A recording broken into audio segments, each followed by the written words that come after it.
Video শুরুতেই আমি বলে রাখি যে আমার ভিডিও আমি কোনোদিন কাউকে শেয়ার করতে বলিনি। তবে আজকে আমি তোমাদের প্রত্যেকের কাছে রিকোয়েস্ট করব, এই ভিডিওটি যতটা সম্ভব তোমরা শেয়ার করবে তোমাদের বন্ধুবান্ধব বা বিভিন্ন গ্রুপে। অবশ্যই ভিডিওটি শেয়ার করে দেবে, কেননা আজকের ভিডিওতে দুটো বড় বড় বিগ আপডেট রয়েছে। এবং যারা অপপ্রচার চালাচ্ছে ট্রেজার এনএফটির বিরুদ্ধে, যে ট্রেজার এনএফটি স্ক্যাম করবে বা চলে যাবে, তাদের জন্য এই ভিডিওটি খুবই গুরুত্বপূর্ণ। তাই অবশ্যই তোমরা ভিডিওটি শেয়ার করে দেবে সকলের সঙ্গে। ট্রেজার এনএফটি ইউজারদের জন্য হাজারো খারাপ খবরের মাঝে আজকে দুটো বড় বড় ভালো খবর এসেছে। কি সেই বড় দুটো ভালো খবর, সেটা নিয়েই আজকের মূলত আমাদের ভিডিওটা। তো ভিডিও শেষ পর্যন্ত দেখো, সব কিছু ক্লিয়ার করে বলে দেবো এবং দেখিয়ে দেবো কি সেই দুটো ভালো খবর। তো চলো ভিডিওটি শুরু করা যাক। ট্রেজার অ্যাপটি আজকে 27শে মার্চ অ্যাপেল স্টোরে তাদের অ্যাপ্লিকেশন কিন্তু আবার ব্যাক নিয়ে আসতে সমর্থ হলো। আমরা অনেক আগে থেকেই দেখে আসছি ট্রেজার অ্যাপটি অ্যাপ্লিকেশন গুগল প্লে স্টোর এবং অ্যাপেল স্টোর দুই জায়গাতেই অ্যাভেলেবেল ছিল। মাঝখানে 2 মাস মতো আগে ট্রেজার অ্যাপটি অ্যাপ্লিকেশন গুগল অ্যাপেল স্টোর থেকে সরে যায়, বা বলা ভালো সরিয়ে দেওয়া হয়। কিন্তু আজকে 27শে মার্চ অ্যাপেল আই স্টোরে ট্রেজার অ্যাপটি কিন্তু আবার ব্যাক চলে এসেছে। এটা কিন্তু খুব বড় একটা পজিটিভ নিউজ। চারিদিকে যেভাবে ট্রেজার এনএফটিকে নিয়ে নেগেটিভিটি ছড়ানো হচ্ছে, বিশেষ করে সোশ্যাল মিডিয়াতে, ফেসবুক এবং ইউটিউবে বিভিন্ন ইউটিউবাররা ট্রেজার এনএফটির স্ক্যাম নিয়ে ভিডিও বানাচ্ছে, তাদের জন্য এটা কিন্তু একটা দুঃখের খবর। ট্রেজার এনএফটির অ্যাপেল আই স্টোরে ফিরে আসা, এটা কিন্তু খুব ভালো একটা লক্ষণ ট্রেজার এনএফটি ইউজারদের জন্য। যারা ইতিমধ্যে ভয় পেয়েছিলে বা প্যানিক হয়েছিলে, তাদের জন্য কিন্তু এটা সত্যি একটি ভালো খবর। তো চলো ট্রেজার অ্যাপটি অ্যাপেল স্টোরে এসেছে কিনা আমরা সেটা লাইভ প্রুফ দেখে নিই। আমরা এখানে অফিসিয়াল একটা মেসেজ দেখব। Treasure NFT is back on the Apple Store. IPhone user download directly. A smoother more convenient NFT trading experience. The choice of NFT enthusiasts worldwide. Download now and begin your NFT journey.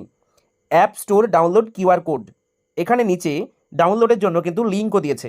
অর্থাৎ treasure NFT Apple স্টোরে কিন্তু আবার back চলে এসছে। এটা খুব ভালো একটা খবর ট্রেজার এনএফটি ইউজারদের জন্য, যারা প্যানিক হয়েছিল যে উইথড্র দেবে না বা ট্রেজার এনএফটি অ্যাপ্লিকেশন স্ক্যাম করে নিয়ে চলে যাবে। এটা নিয়ে আমরা অনেকেই প্যানিক হয়েছিলাম। তো এই প্যানিকের মাঝেই কিন্তু এটা দুর্দান্ত একটি সংবাদ। তার সঙ্গে সঙ্গে আরও একটি ভালো খবর কিন্তু আজকে এসছে।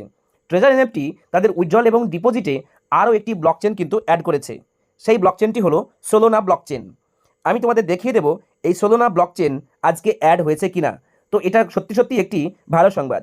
ট্রেজার এনএফটি যদি পালিয়ে যাওয়ার বা স্ক্যাম করার ইচ্ছা থাকতো, তাহলে কিন্তু নতুন করে তারা এই ব্লকচেনটা অ্যাড করতো না। যেহেতু ব্লকচেনটা অ্যাড করেছে, তাই ট্রেজার এনএফটি আগামী দিনেও চলবে, এটুকু আমরা বিশ্বাস রাখতে পারি। তো এটা দেখার জন্য আমাদের সেটিং অপশনে চলে যেতে হবে। প্রথমে আমরা অ্যাসেটে যাব এবং তারপরে সেটিংয়ে চলে যাব। সেটিংয়ে চলে যাওয়ার পরে কিন্তু আমরা দেখতে পাবো যে TRC20, BIP20, পলিগন বা এনএফটি ট্রান্সফার এবং তার সঙ্গে সঙ্গে ইউএসডিটি সোলোনা কিন্তু এইটা আজকে অ্যাড হয়েছে। এই ব্লকচেনটা অ্যাড হওয়ার মাধ্যমে ট্রেজার এনএফটি তাদের ইউজারদের জন্য বলেছে 72 ঘন্টার মধ্যে এই সোলোনা ব্লকচেন থেকে উইথড্র তারা পেয়ে যাবে। অর্থাৎ উইথড্র হবে কিন্তু আরও ফাস্ট। BIP20 থেকে আমরা এর আগে দেখছিলাম উইথড্র হতে সময় লাগছিল ম্যাক্স টু ম্যাক্স 96 আওয়ার্স, কিন্তু লাস্ট 3 দিন সার্ভার ডাউন হওয়ার জন্য কোম্পানি ঘোষণা করেছে যে উইথড্র হতে ম্যাক্স টু ম্যাক্স 7 ডেজ লাগতে পারে, অর্থাৎ 168 ঘন্টা লাগতে পারে, যেটা এর আগে ছিল 96 ঘন্টা।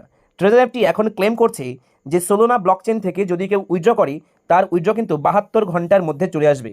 তো এটা খুবই ভালো একটা সংবাদ ট্রেজার এনএফটি ইউজারদের জন্য। এই দুটো বিগ আপডেট কিন্তু আজকে 27 মার্চ 2025 চলে আসলো। এর থেকে এইটুকু পরিষ্কার হয় যে ট্রেজার এনএফটি অ্যাপ্লিকেশন মার্কেটে এখনও কিন্তু থাকবে। তাছাড়াও আরও এর সঙ্গে ভালো সংবাদ রয়েছে যে ট্রেজার এনএফটি এখনও পর্যন্ত তাদের ইউজারদের উইথড্র দিয়ে চলেছে, এবং যারা স্টার অ্যাম্বাসেডার রয়েছে তাদের কিন্তু স্যালারিও চলে আসবে এই মাসের মধ্যেই। এবং যারা স্টার অ্যাম্বাসেডার রয়েছে এবং যারা ব্লাইন্ড বক্স কম্পিটিশনে অংশগ্রহণ করেছিল, তাদের কিন্তু ট্রেজার এনএফটি গিফটও দিয়েছে $300 থেকে $4,000 মধ্যে।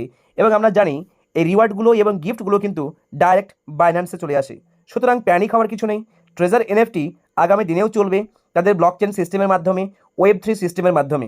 সুতরাং প্যানিক কেউ হয়েও না, ট্রেজার এনএফটি তোমরা করো। এবং এই ব্লকচেনগুলো অ্যাড হওয়ার জন্যই এবং অ্যাপেল আই স্টোরে ফিরে আসার জন্য ট্রেজার এনএফটি কিন্তু এই 3 দিন ধরে লাগাতার চেষ্টা করেছে। তার জন্য কিন্তু কিছুটা উইথড্রলের প্রবলেম হয়েছিল এবং চারিদিকে নেগেটিভিটি ছড়িয়েছিল ট্রেজার এনএফটির বিরুদ্ধে। বিশেষ করে সোশ্যাল মিডিয়াতে, ফেসবুক এবং ইউটিউবে কিন্তু প্রচুর ভিডিও ভাইরাল হয় এবং প্রায় 2 বছর আগের একটা ভিডিও ট্রেজার এনএফটির নাম করে চালিয়ে দেওয়া হয় ফ্রড হিসাবে, যে ভিডিওটার একেবারেই সত্যতা নেই। তাই ট্রেজার এনএফটি নিয়ে কেউ নেগেটিভিটি করবেন না। যারা কাজ করছিলেন মন দিয়ে কাজ করুন, ট্রেজার এনএফটি এখনও থাকছে।